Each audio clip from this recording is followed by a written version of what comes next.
சேரக்கூடியது குடும்பத்திற்காகவா சமுதாயத்திற்காகவா என்ற தலைப்பில் குடும்பத்திற்காக தான் என்பதை உங்களிடத்திலே பதிவு செய்வதற்காக நான் கடமைப்பட்டிருக்கிறேன். குடும்பங்கிறது என்ன அப்படின்னா, ஒன்றாக வாழ்வது அல்ல குடும்பம், ஒன்றி வாழ்வதுதான் குடும்பம். அந்த குடும்பத்தை தான் கம்பநாட்டு ஆழ்வார் தன்னுடைய கம்பராமாயணத்திலே பெரும்பகுதியாக வலியுறுத்துகிறார். குடும்பத்துக்குள்ள விட்டு கொடுத்து வாழக்கூடிய வாழ்க்கை தான் சிறந்தது, விட்டுட்டு ஓடுறது சிறந்ததில்லை அப்படின்னு இன்றைய தலைமுறையினுடைய அவல நிலைகளை எல்லாம் போக்குவதற்காக ஒரு குடும்பம் சரியாக நடந்தால்தான் சமுதாயம் தலையோங்கி இருக்கும் என்ற உட்கருத்தை தன்னுடைய கம்பராமாயண வரிகளில் படைத்து காட்டியிருக்கிறார் என்பதில் எந்த மாற்று கருத்தும் கிடையாது. ஏனென்றால் கம்பன் தான் தான் படைத்த பாத்திரங்களில் அனைத்து பாத்திரமாகவும் தான் திகழ்வான். ராவணனும் அவனே, ராமனும் அவனே, கும்பனும் அவனே, சீதையும் அவனே, பரதனும் அவனே, இலக்குவனும் அவனே என்று அனைத்து கதாபாத்திரங்களையும் தன்னை ஆழ்த்தி கொண்டு அந்த பாத்திரத்தை படைத்து காட்டுவதில் வல்லமை படைத்தவன் என்பதால் தான் எங்களுடைய பேராசிரியர் ஒரு கருத்தை சொல்லுவார்கள். மகாபாரதத்திற்கும் ராமாயணத்திற்கும் என்ன தெரியுமா வித்தியாசம்? ராமாயணம் என்பது பெண்ணாசை கூடாது என்று சொன்னது, மகாபாரதம் என்பது மண்ணாசை கூடாது என்று சொன்னது. விஜயகுமார் அண்ணா எதிரணியில் இருக்கக்கூடியவங்க அங்கேருந்து வந்து எத்தனை கேள்விகளை விஜயகுமார் சார் எங்களுடைய அணித்தலைவர் மேல தொடுத்துட்டு போனாங்க. ஐயா அவர்களுடைய கேள்விகளுக்கெல்லாம் பதில் சொல்லணும் அப்படின்னா அடுத்த கம்பன் விழா வந்திருக்கிறதுனால ஒரு கேள்விக்கு மட்டும் நான் பதில சொல்லிட்டு என்னுடைய உரைக்குள்ள போறேன். ஒரு இல், ஒரு சொல், ஒரு வில். இதுதான ராமாயணத்தினுடைய கரு.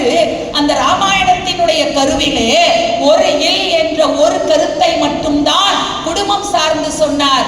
ஆனால் ஒரு வில், ஒரு சொல் என்று சமுதாயம் சார்ந்துதானே சொல்லி இருக்கிறார் என்ற அற்புதமான கருத்தை இந்த மன்றத்தில் பதிவு செய்தார்கள். அவர்களுக்கு பணிவோடு ஒன்றை நான் தெரிவித்துக் கொள்கிறேன். ஒரு இல் சரியாக இருந்தால்தான் ஒரு சொல் சரியாக இருக்கும், ஒரு வில் சரியாக இருக்கும். ஆக ஆரம்பம் எங்க இருக்கிறது என்றால் எங்களுடைய குடும்பத்துக்குள்ளே இருக்கிறது. இப்ப குடும்பம் சரியா இல்லைன்னா வெளியில வர முடியுமா? ஏன் அங்க ஆவேசமா எங்க விஜயகுமார் அண்ணன் பேசினார்னா அங்க பேச முடியல, அங்க வந்து பேசுறாரு. குடும்பத்துக்குள்ள பேச முடியலங்கிறதுனால அங்க வந்து பேசுறாரு. அதனால அவருக்கு மட்டும் இல்லமா இல்லைங்க. என்னால எங்க வீட்டுல வந்து ரொம்ப அடக்க உடக்கமான மருமக மனைவிங்க. அதனால எங்க வீட்டுல எனக்கு வாக்கப்பட்ட என் புருஷன் எடுக்கிற முடிவு தாங்க சரியான முடிவு. நான் பின்பற்றி போயிடுவேன். அவர் வாக்கப்பட்டிருக்காரு. ஐயோ நல்லா கவனிங்கய்யா. ஐயா குடும்பம் சார்ந்த தகவல் தான். ஏன் அப்படின்னா இன்னைக்கு 21ஆம் நூற்றாண்டுல குடும்பம் தான் திசைமாறி கிடக்க போகுதுங்கிறத அன்றே உணர்ந்த தீர்க்க தரிசி கம்பநாட்டு ஆழ்வாருங்கிறதுனாலதான் குடும்பத்துக்காக அனைத்து தகவலையும் சொல்லிட்டு போனார். அதை தான் பெரிதும் போற்றினார். அடுத்த தலைமுறைக்கு அது சரியா இருந்தா நாடு சரியா இருக்கும், சமூகம் சரியா இருக்குங்கிறத கம்பர் உணர்ந்துட்டாரு. எங்க விஜயகுமார் அண்ணன் ஏன் உணர மாட்டேங்கிறாருன்னு எனக்கு தெரியலங்க. நமக்கு என்ன தெரியுமா சொல்லி வச்சாரு? இந்த குடும்பத்தில் இருக்கக்கூடிய நம் பெண் கதாபாத்திரங்கள் மட்டும் ஒரு 3 கதாபாத்திரத்தை எடுத்துக்கிறேங்க ஐயா.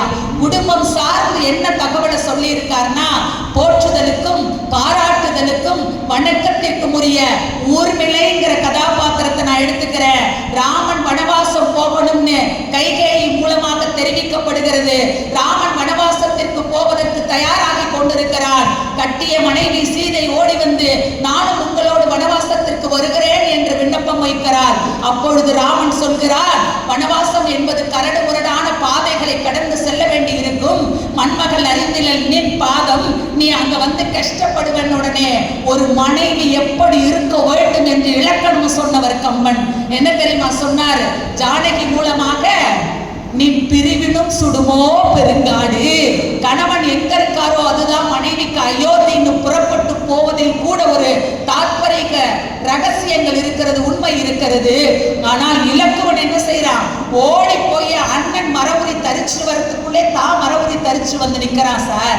அப்ப சுமத்திரை சொன்னா முன்னம் முடிங்கிற ஒரு வார்த்தையை சொல்லி உன் அண்ணனோட நீ காட்டுக்கு போகும் பொழுது நீ ஒரு இளவரசனாக போகக்கூடாது, தம்பி எனும் எண்ணத்தில் போகக்கூடாது, நீ ஒரு தொண்டனாக ஏழனாக நீ போகணும். உன் அண்ணனோட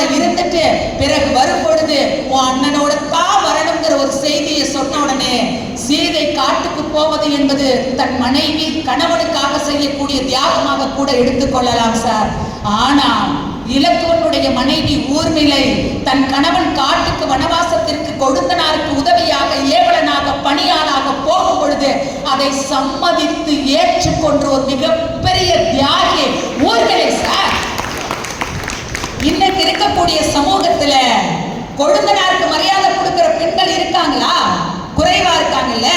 ஒரு கணவனுடைய அண்ணனுக்கு ஏதாவது துன்பம் ஏற்பட்டால் அதை பார்த்து எட்டி தூர நிற்கக்கூடிய பெண்ணினத்திற்கு பெண்கள் என்றால் விட்டு கொடுத்து வாழ வேண்டும் என்ற உயர்ந்த கருத்தை, குடும்ப கருத்தை அதற்குள் வைத்ததால் தான் உரையாசிரியர்கள் சொன்னார்கள், ஊர்மிளை தன்னுடைய கணவன் இலக்குவன் 14 ஆண்டு காலம் துஞ்சா நாயகனாக சென்று ராமனுக்கு ஏவல் செய்த பொழுது இங்கே இல்லற வாழ்க்கையை துறந்து தன் கணவன் காட்டுக்கு சென்ற பிறகு ஊர்மிளை இல்லற துறவரம் காத்தாள் என்றால் ஒரு பெண் இப்படி இருக்க வேண்டும் என்ற குடும்ப இலக்கணம் சொன்னார் இல்லையாங்க.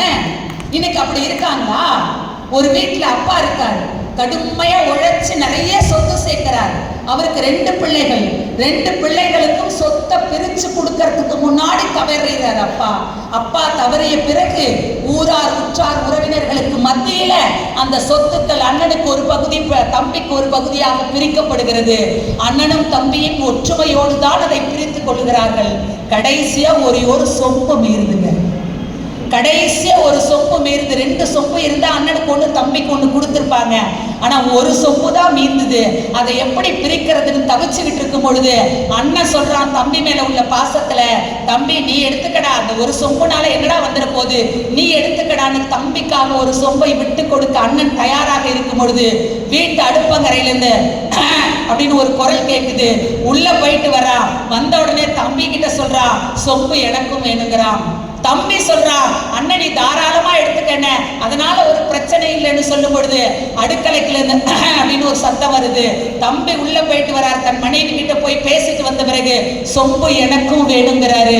அந்த சொம்ப ஊரார் உற்றார் உறவினர்கள் 2ஆ வெட்டி உனக்கு ஒரு பாதி உனக்கு ஒரு பாதின்னு கொடுத்த வரலாறு இந்த தேசத்துல இருக்கு. சென்னையில சொம்பு வெட்டி தெருன்னே ஒரு தெரு சாட்சியா நிக்குதுன்னா அண்ணன் தம்பி அந்த சொம்பு வெட்டி தெருனா இப்ப தம்பு செட்டி தெருவா இருக்குது.